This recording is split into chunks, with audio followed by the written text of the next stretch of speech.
আসসালামু আলাইকুম প্রিয় শিক্ষার্থীবৃন্দ, আশা করি সবাই ভালো আছেন। আপনাদেরকে আবারও শুভেচ্ছা ও অভিনন্দন জানাচ্ছি আমাদের আজকের এই অনলাইন ক্লাসে। প্রিয় শিক্ষার্থীবৃন্দ, আজকে আমরা আমাদের আইসিটি বিষয়ের দ্বিতীয় অধ্যায়ের আরও একটি গুরুত্বপূর্ণ ক্লাস শুরু করতে যাচ্ছি। আজকের ক্লাসে আমাদের আলোচ্য বিষয় হচ্ছে ওয়্যারলেস কমিউনিকেশন সিস্টেম।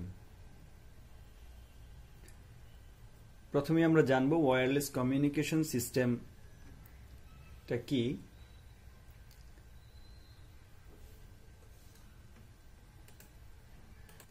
দূরবর্তী ও দুর্গম স্থানে এবং সমুদ্র উপকূলবর্তী দ্বীপসমূহে ডেটা ট্রান্সমিশনে তার মাধ্যম ব্যবহার করা সম্ভব নয়। এক্ষেত্রে তারবিহীন বা ওয়্যারলেস মাধ্যমে ডেটা আদান প্রদান করা হয়। কোনো প্রকার তার ব্যবহার না করে একাধিক ডিভাইসের মধ্যে ডেটা আদান প্রদান করার পদ্ধতিকে ওয়্যারলেস কমিউনিকেশন সিস্টেম বলে। প্রিয় শিক্ষার্থীবৃন্দ, ওয়্যারলেস কমিউনিকেশন সিস্টেম সেটা আমরা আগেও দেখেছি বা জেনেছি। এখানে যে কথাটি বলা হয়েছে সেটি হচ্ছে দূরবর্তী ও দুর্গম স্থানে, অর্থাৎ কিছু কিছু অঞ্চল রয়েছে যেমন পাহাড়ি অঞ্চল, সমুদ্র উপকূলে এবং খুব বেশি দূরত্বে যদি তথ্য আদান প্রদান করতে হয় সেক্ষেত্রে তার মাধ্যমে যোগাযোগ করাটা একটু কঠিন হয়ে পড়ে এবং ব্যয়বহুল। সেই জন্য এই সকল ক্ষেত্রে ওয়্যারলেস অর্থাৎ তারবিহীন মাধ্যম ব্যবহার করে তথ্য আদান প্রদান করা হয়ে থাকে। এটাই হচ্ছে ওয়্যারলেস কমিউনিকেশন সিস্টেম। তারপর হচ্ছে ওয়্যারলেস কমিউনিকেশন সিস্টেমের প্রয়োজনীয়তা। বর্তমানে আমাদের দৈনন্দিন জীবনে ওয়্যারলেস কমিউনিকেশন সিস্টেম এক অবিচ্ছেদ্য অংশে পরিণত হয়েছে। নিচে এর গুরুত্ব সম্পর্কে আলোচনা করা হলো। প্রিয় শিক্ষার্থীবৃন্দ, আপনারা জানেন যে ওয়্যারলেস কমিউনিকেশন সিস্টেমের গুরুত্ব আসলে আমাদের দৈনন্দিন জীবনে কতটুকু। বর্তমান সময়ে আমরা যে ইন্টারনেট ব্যবহার করে থাকি সেটা কিন্তু বেশিরভাগ ক্ষেত্রেই আমরা ওয়্যারলেস কমিউনিকেশন এই সিস্টেম ব্যবহার করে থাকি। প্রথমে হচ্ছে কেবলের মাধ্যমে যোগাযোগ ও ডেটা ট্রান্সমিশন সম্ভব নয় এমন স্থানে। তারপর হচ্ছে চলমান অবস্থায় যোগাযোগ স্থাপনে, যেমন আমরা বর্তমান সময়ে অনেক চলমান ডিভাইস ব্যবহার করে থাকি। যেমন আমাদের মোবাইলের কথা যদি চিন্তা করি, আমরা মোবাইলটা ক্যারি করে বিভিন্ন জায়গায় চলাফেরা করি, সেই ক্ষেত্রে কিন্তু তার মাধ্যমে ইন্টারনেটে সংযুক্ত হওয়া সম্ভব নয়। এই সকল ক্ষেত্রে ওয়্যারলেস কমিউনিকেশন সিস্টেম ব্যবহার করা হয়ে থাকে। তারপর হচ্ছে দুর্যোগ বা যুদ্ধক্ষেত্রে দ্রুত যোগাযোগ স্থাপনে।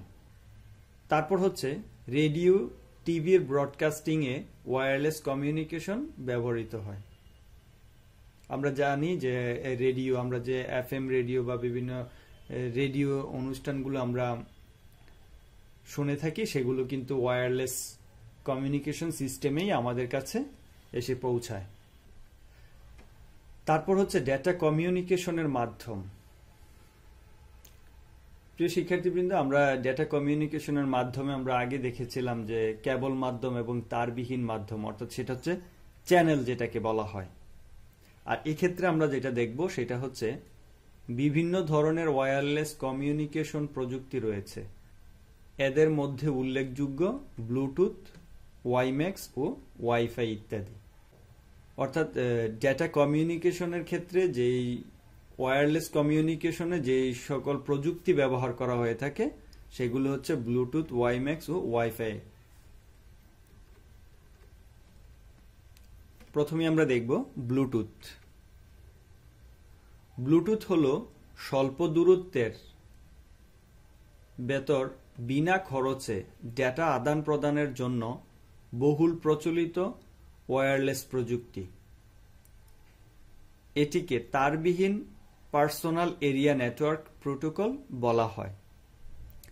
এটি প্রযুক্তিগতভাবে IEEE 802.15 নামে পরিচিত। প্রিয় শিক্ষার্থীবৃন্দ, আমরা সকলেই ব্লুটুথের সাথে পরিচিত। আমরা যারা মোবাইল ইউজ করি প্রত্যেকের মোবাইলে কিন্তু এই ব্লুটুথ ফাংশনটি রয়েছে, যার মাধ্যমে আমরা এক ডিভাইস থেকে আরেক ডিভাইসে তথ্য আদান প্রদান করে থাকি। তবে এটা খুব অল্প দূরত্বের মধ্যে হয়ে থাকে, সেটা হচ্ছে 10 মিটারের কাছাকাছি।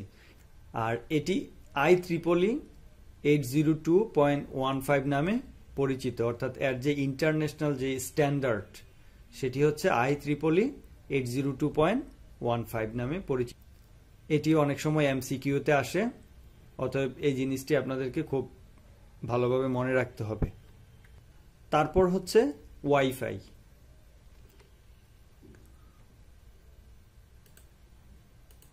ওয়াইফাই এর পূর্ণরূপ হল ওয়্যারলেস ফিডিলিটি। ডিজিটাল যন্ত্রপাতিগুলোকে তারবিহীন উপায়ে ইন্টারনেটে সংযুক্ত করার একটি প্রযুক্তি হল ওয়াইফাই। এটি প্রযুক্তিগতভাবে IEEE 802.11 নামে পরিচিত। ওয়াইফাই এনেবল ডিভাইস যেমন ল্যাপটপ, স্মার্টফোন কিংবা ডিজিটাল অডিও প্লেয়ার প্রভৃতি একটি ওয়্যারলেস নেটওয়ার্ক অ্যাক্সেস পয়েন্টের মাধ্যমে ইন্টারনেটের সাথে যুক্ত হতে পারে। প্রিয় শিক্ষার্থীবৃন্দ, আশা করি আপনারা সবাই ওয়াইফাই এর সাথে পরিচিত, যেটি ওয়্যারলেস কমিউনিকেশনের একটি প্রযুক্তি। এর পূর্ণরূপ হচ্ছে ওয়্যারলেস ফিডিলিটি এবং এর প্রযুক্তিগত অর্থাৎ ইন্টারন্যাশনাল যে স্ট্যান্ডার্ড সেটি হচ্ছে IEEE 802.11। এর মাধ্যমে আমরা আমাদের বিভিন্ন ডিভাইসগুলোকে ইন্টারনেটে সংযুক্ত করে থাকি। তারপর হচ্ছে ওয়াইম্যাক্স। ওয়াইম্যাক্স এর পূর্ণরূপ হচ্ছে world wide interoperability for microwave access. এই প্রযুক্তি হল বর্তমান সময়ের সর্বাধুনিক উচ্চ গতির ব্রডব্যান্ড ইন্টারনেট প্রোটোকল সার্ভিস, যা তারবিহীন ব্যবস্থায় 10 থেকে 60 কিলোমিটার পর্যন্ত ইন্টারনেট সুবিধা প্রদান করে। এটি প্রযুক্তিগতভাবে IEEE 802.16 নামে পরিচিত। প্রিয় শিক্ষার্থীবৃন্দ, আমরা ব্লুটুথ সম্পর্কে জেনেছি। ব্লুটুথ হচ্ছে স্বল্প দূরত্বের তথ্য আদান প্রদান করার জন্য। ওয়াইফাই সেটি হচ্ছে আসলে একটি নির্দিষ্ট এরিয়া, যেমন একটি বাসা 5-10টি ডিভাইসকে সংযুক্ত করার জন্য বা 1-2টি বিল্ডিং এর মধ্যে নেটওয়ার্ক স্থাপন করার জন্য। কিন্তু তার চেয়ে বেশি, যেমন 1 কিলোমিটার, 2 কিলোমিটার, 10 কিলোমিটার দূরে যদি নেটওয়ার্ক স্থাপন করতে হয়, সেই ক্ষেত্রে কিন্তু এই ওয়াইম্যাক্স পদ্ধতি ব্যবহার করতে হয়।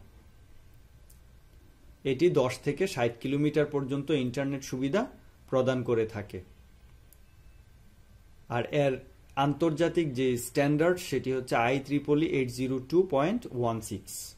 প্রিয় শিক্ষার্থীবৃন্দ, আমরা আজকের এই টিউটোরিয়ালে জানলাম ওয়্যারলেস কমিউনিকেশন সিস্টেম সম্পর্কে এবং এর কয়েকটি প্রযুক্তি সম্পর্কে। তা আজকের মতো এখানেই বিদায় নিচ্ছি। সবাই ভালো থাকেন এবং সুস্থ থাকেন। আল্লাহ হাফেজ। আসসালামু আলাইকুম।